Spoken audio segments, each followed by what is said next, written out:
Italia del Riciclo 2017, il settore degli aggregati riciclati è una parte importante dell'industria e dell'economia circolare. Quali novità per questo comparto? Sì, in particolare il settore dei rifiuti inerti è un settore importante perché costituisce più del 30% dei rifiuti prodotti e più del 60% dei rifiuti speciali.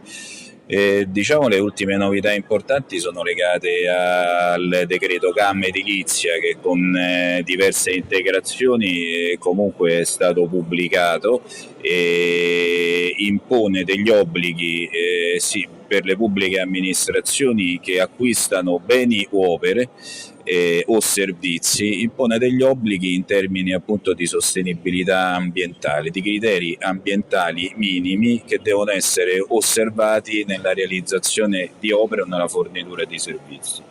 Quindi CAM Edilizia trova i nostri impianti e trova i nostri prodotti come importantissima soluzione e proposta per rispondere ai capitolati che verranno emanati. Ci sono altre richieste che poi ANPAR sta portando avanti nel dialogo con le istituzioni centrali e locali? Due punti importanti.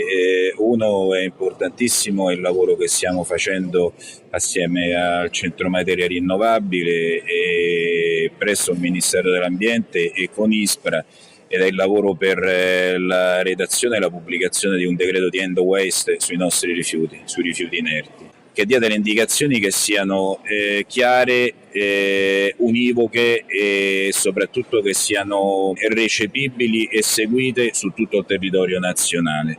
Altro tema importantissimo per noi è il decreto sui CAM per le infrastrutture, perché i nostri prodotti vengono utilizzati molto nella costruzione, possono essere utilizzati molto nella costruzione di strade.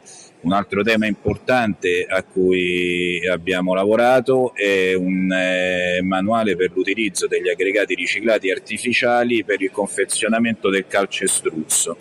Quindi sempre parlando e sempre ragionando nell'ambito dei CAM, dei criteri ambientali minimi, per le aziende che producono calcestruzzo, quindi per le grandi aziende che confezionano calcestruzzo e da cui poi verrà realizzato il cemento armato impiegato nelle costruzioni, i nostri prodotti sono una valida alternativa all'aggregato naturale e sicuramente rispetto all'aggregato naturale hanno in più il fatto che rispondono ai CAM edilizia.